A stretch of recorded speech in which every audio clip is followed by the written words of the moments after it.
حضرت آدم علیہ السلام کے دنیا میں آنے کے بعد ان کی اولاد دنیا میں خوب پھلی پھولی، لیکن ایک مدت گزر جانے کے بعد وہ لوگ خدا کو بھول چکے تھے اور ایک خدا کی بجائے انہوں نے مٹی اور پتھر کے کئی خدا بنا لیے۔ نہ صرف ان کی عبادت گاہیں بتوں سے اٹی پڑی تھیں، بلکہ ہر گھر میں بت رکھے ہوئے تھے جن کی وہ پوجا کیا کرتے تھے اور ان سے مرادیں مانگا کرتے تھے۔ حضرت نوح علیہ السلام نے اپنی قوم کو اللہ تعالیٰ کے احسانات جتلا کر سیدھے راستے پر چلنے کی تلقین کی اور اس بری راہ سے منع فرمایا۔ آج کی اس ویڈیو میں ہم آپ کو بتائیں گے حضرت نوح علیہ السلام اور ان کی کشتی کے بارے میں کہ حضرت نوح علیہ السلام کی کشتی آخر اب کہاں ہے۔ بالآخر سائنسدانوں کو جواب مل گیا ہے، یہ کس جگہ ہے، جان کر آپ کو بھی حیرت ہوگی۔ اس کے ساتھ ساتھ ہم آپ کو جودی پہاڑ کے بارے میں بتائیں گے، عیسائی روایات، اس سے جڑی ہوئی عیسائی روایات اور قرآنی روایات کے حوالے سے بھی ہم آپ کو آگاہ کریں گے، اور حضرت نوح علیہ السلام کی تبلیغ کے حوالے سے بھی آپ کو بتایا جائے گا۔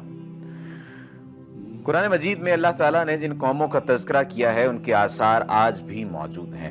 ان قوموں کو اللہ تعالیٰ نے ان کی نافرمانیوں، خدا سے انکار، رسولوں، نبیوں اور ان کے ماننے والوں پر ظلم و ستم کی انتہا کر دی، سخت سزائیں دیں، اور قرآن میں ہم مسلمانوں کی عبرت اور رہنمائی کے لیے ان کا تذکرہ بھی سنتے ہیں۔ آپ نے گزشتہ شماروں میں حضرت صالح علیہ السلام کو قوم سمود پر عذاب کے واقعہ اور اس قوم کے سعودی عرب میں مدائن صالح کے نام سے وادی الحجر میں موجود آثار کے بارے میں ویڈیو دیکھی ہوگی، اور آج بھی ہم آپ کو حضرت نوح علیہ السلام کے حوالے سے بتانے جا رہے ہیں۔ لیکن اگر آپ نے ابھی بھی ہمارے چینل کو سبسکرائب نہیں کیا تو سبسکرپشن کا بٹن دبا کر سبسکرائب کرنا نہ بھولیے، اور آئندہ آنے والی تمام ویڈیوز کو آپ لائک بھی کیجئے، دیکھیے بھی، اور کمنٹس میں بھی ہمیں بتائیے کون کون سی ایسی چیزیں ہیں جو آپ پسند کرنا چاہتے ہیں، یہ کون کون سی ایسی چیزیں ہیں جو آپ کو پسند ہیں، ایسے کون سے ٹاپکس ہیں جو آپ کو پسند ہیں اور جو آپ چاہتے ہیں کہ جن پر ویڈیوز بنائی جائیں۔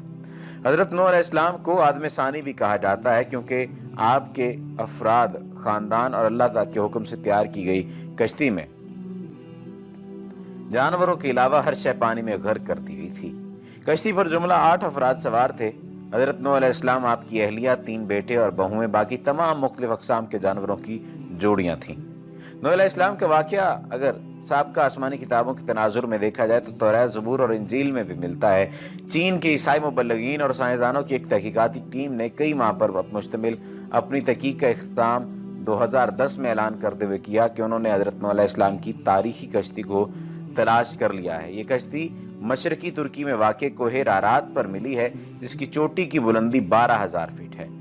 ماہرین کی ٹیم کا کہنا ہے کہ اس کشتی کی 3 منزلیں ہیں۔ یہ کشتی کئی میٹر برف کے نیچے دبی ہوئی ہے۔ مشہور رسالہ، Christian science monitor and national geographic channel نے اس ٹیم کی رپورٹ شائع کی ہے، جس میں بتایا گیا ہے کہ گزشتہ 200 برسوں سے 1 درجن سے زائد ٹیمیں حضرت نوح علیہ السلام کی کشتی کو تلاش کر رہی تھی، جس کے بارے میں قرآن پاک میں آتا ہے کہ وہ ایک جودی سے ٹکرا کر رک گئی تھی۔ چین کے ماہرین کی اس رپورٹ کو امریکی سائنسدانوں نے ماننے سے انکار کیا ہے۔ ان کا کہنا ہے کہ کشتی کے لکڑی کے نمونے جو فورینسک جانچ کے لیے بھیجے گئے اتنے پرانے نہیں ہیں کہ اس کے بارے میں وثوق سے کہا جا سکے کہ یہ حضرت نوح علیہ السلام کے دور کی کشتی ہے، جبکہ چینی ماہرین کی ٹیم کا دعویٰ ہے کہ وہ 99.9% یقین سے کہہ سکتے ہیں کہ یہ وہی کشتی ہے جو حضرت نوح علیہ السلام نے 4800 سال قبل اللہ کے حکم سے بنائی تھی۔ ماہرین کا کہنا ہے کہ اس کشتی کی 3 منزلیں ہیں اور اس میں کئی بڑے بڑے کمرے ہیں۔ ان کمروں میں لکڑی کے ستون ہیں۔ عرب اخبارات نے بھی اس ضمن میں سوال اٹھائے تھے کہ کیا واقعی یہ حضرت نوح علیہ السلام کی کشتی ہے۔ عرب اخبارات نے لکھا کہ چینی اور ترک عیسائی ماہرین اپنی تحقیق کے لیے قرآن کریم کی ان آیات کا بھی مطالعہ کیا تھا کہ جس میں کشتی کے سفر کو بھی بیان کیا گیا ہے۔ ماہرین کا کہنا ہے کہ کشتی کے ٹھہرنے کے جس مقام کی نشاندہی کی گئی ہے وہ سائنسدانوں کو کوہ رارات کی طرف لے جاتی ہے۔ گزشتہ 20 برسوں میں کئی سائنسدانوں نے کوہ رارات کا دورہ کیا، ان میں سے کچھ ایک نے پہاڑی پر بنی کشتی کی شکل کی چٹان کو ہی حضرت نوح کی کشتی قرار دے دیا۔ لیکن چینی اور ترک ماہرین نے پہاڑ کے اس برفیلے مقام پر تحقیقات کی جہاں درجہ حرارت -60 ڈگری ہوتا ہے، اور پہاڑ کے جس حصے میں کشتی کے واقعات دریافت ہوئے وہ انتہائی ڈھلوان اور خطرناک ہے۔ رپورٹ کے مطابق اس ٹیم نے 60 مختلف مقامات سے حضرت نوح کی کشتی کا مشاہدہ کیا۔ یہ کشتی کئی جگہوں سے ٹوٹی ہوئی ہے، تاہم مکمل تباہ نہیں ہوئی کہ یہ برف کی دبیش تہ میں دبی ہوئی ہے۔